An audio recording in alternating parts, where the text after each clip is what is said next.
And who would have thought it? I know that Michael had doubts along the way that he'd be around to see it. The mic is on, I don't think. The mic is on, just speak closer to it, Liam. And here he is today, hale and hearty. Though we perhaps shouldn't mention the word hale too much. Now I have a list of some of the guests that have joined us over those years, and unfortunately one or two that are not still with us.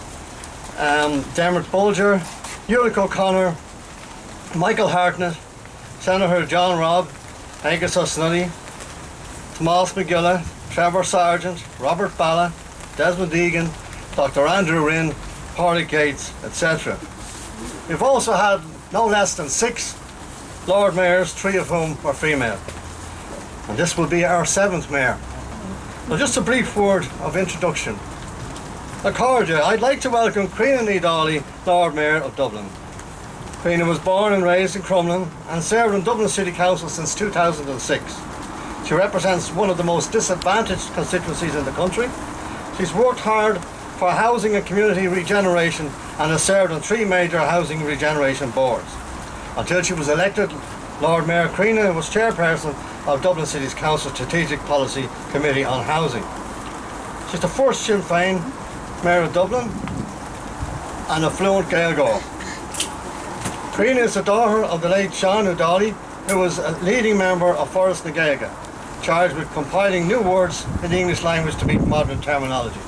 He was a much loved member of the Irish-speaking community in Dublin and is still hugely missed. Now I'd like to give a warm welcome to our Lord Mayor, Críona Dhálaigh.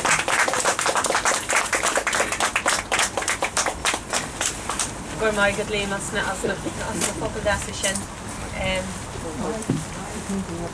sorry, I keep forgetting how short I am. Gur míl mai go Liam as na focal dasa sin. Reduce Buwailum just shade of Ahara le May McGilla. May McGilla, a very good friend of my mother and father. I just want to particularly say hello and Kate Mila Falcha May.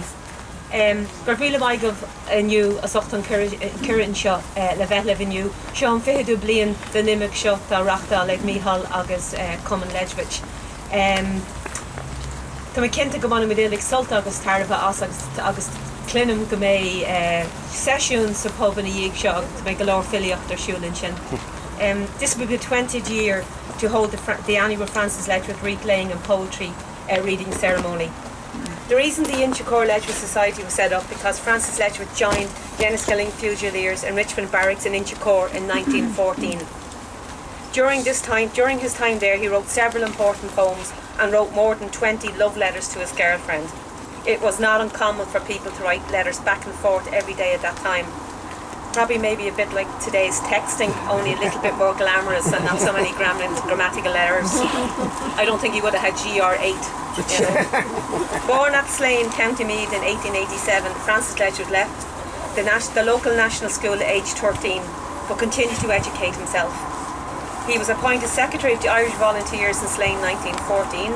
He was friends with Moss MacDonagh, Countess Markievicz, having attended many poetry readings in their company in 1913.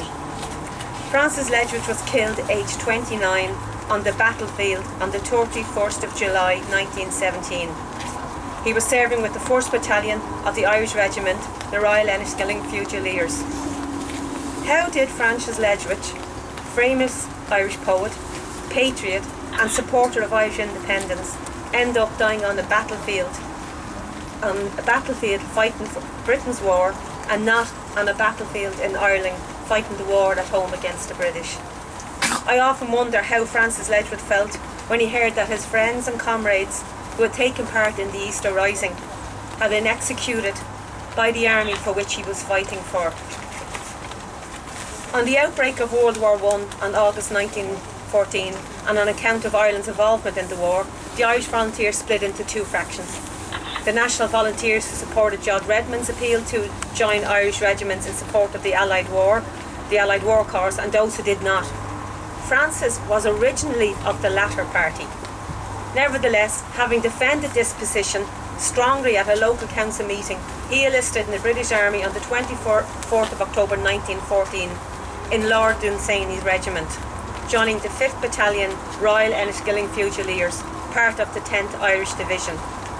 This was against the urgings of his friend and fellow poet Dunsany, who opposed his enlistment and had offered him a stipend to support him if he stayed away from the war. Some have speculated that he went to war because his sweetheart, Ellie Fahey, had found a new lover, John O'Neill, whom she later married. But Ledwidge wrote himself, and forcefully wrote, that he could not stand aside while others fought to defend Ireland's freedom. Ledwidge was dismayed by the news of the Easter Rising and was court-martialed and demoted for overstaying his home leave and being drunk in uniform, May 1916. He gained and lost stripes over a period in Derry. He was a corporal when the introduction of his first book was written, and then returned to the front, received back his Lance Corporal stripe one last time in January 1917 when posted in the Western Front, joining the 1st Battalion Royal Enniskillen Fusiliers, part of the 29th Division. As an Irish Republican, I believe, as all Republicans always have, that those who followed Redmond's call for the Irish Volunteers to join the Imperialist British Army and to fight for the freedom of small nations were misguided and duped and ended up fighting for the wrong cause. Like many Irishmen who joined the British Army at the outbreak of the First World War, Francis Ledwidge had mixed personal and political motives. He had been a trade unionist and had led the Irish Volunteers in slaying, so he was deeply affected by the Easter Rising. His biographer Alice Curtain says, "News reached Ledwidge of the insurrection in Dublin while he was in the Manchester hospital.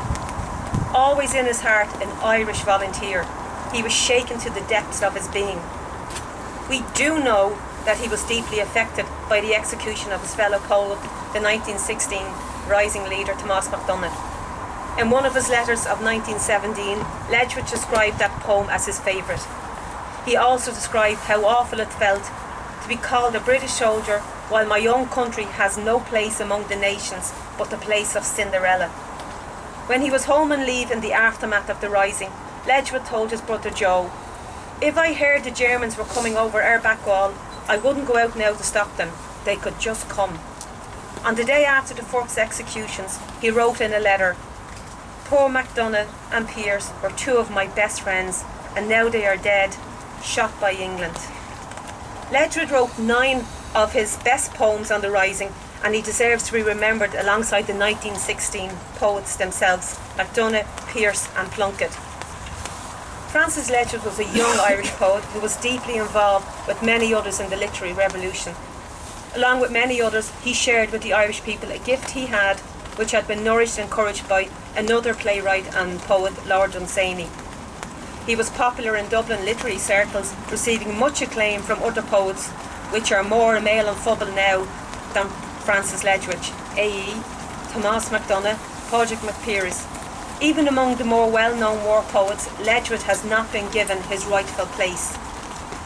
As I've said, as a Republican, I believe that Francis Ledwidge joining the British Army to fight for Home Rule was a mistake, and history proves that the English were not intent on honouring their commitment to Home Rule. And Home Rule was not where Republicans wished to be. Independence was the demand. British politicians had already decided in 1914 that the very most Ireland would be granted would be a measure of Home Rule, though in a partitioned country. But those men who went to fight that war were not to know and should not be held responsible for the duplicity of the British. Many in fact returned from the so-called Great War and joined with the Republican forces against those who duped them. Francis Ledwidge did not have that luxury, and we cannot even pretend to know what he would have done had he survived the slaughter. I suspect that, like many of his fellow soldiers, Francis Ledwidge had no real loyalty to the British Army in the end, but only loyalty to the comrades who suffered alongside him in the trenches. The poems Ledwidge wrote on active service revealed his pride at being a soldier, as he believed in the service of Ireland. He wondered whether he would find a soldier's death. I, as an Irish Republican, remember Francis Ledwidge for his poetry, for his belief in the freedom of small nations. I also remember him as I remember all soldiers and those people who died in wars around the world. just as I did 3 weeks ago at another ceremony in Kilmainham Hospital and here in the Rose Garden. We honour our dead at sad and solemn occasions, and the ceremony should be used to pause for thought, contemplation, and to remember also the lessons learned, if indeed we ever learn lessons. Every family, organisation and group have their own memories, and they can have their own services, commemorations. Yet it is good that we have a national day of commemoration, which is inclusive, not exclusive. As an Irish Republican, I remember that at one stage nearly 1/3 of the British Army were Republicans under the Fenians, that in the United Irish era that many thousands in the Redcoats were sworn members of that secret society, and that many IRA volunteers, up until the most recent phase of the conflict between Ireland and Britain, got their training in the British Army. Francis Ledwidge was deeply attached to his native County Meath and to his country. His love of Ireland and her people is clear in all his writings. That common attachment to the island we share can help to unite all of us as we build a peaceful Ireland. The Ledwidge Memorial is inscribed with lines from a verse of his poem, Lament for Tomás MacDonagh. He shall not hear the bitter cry in the wild sky where he is lain. Cuddle Gasá, Francis Ledwidge. I'm now going to read a poem that Francis wrote as a tribute to those who fought in the GPO in 1916. It's called O'Connell Street. A noble failure is not vain, but hath a victory of its own. A bright delecadence from the slain is down the generations thrown. And more than beauty understands, has made her lovelier here, it seems.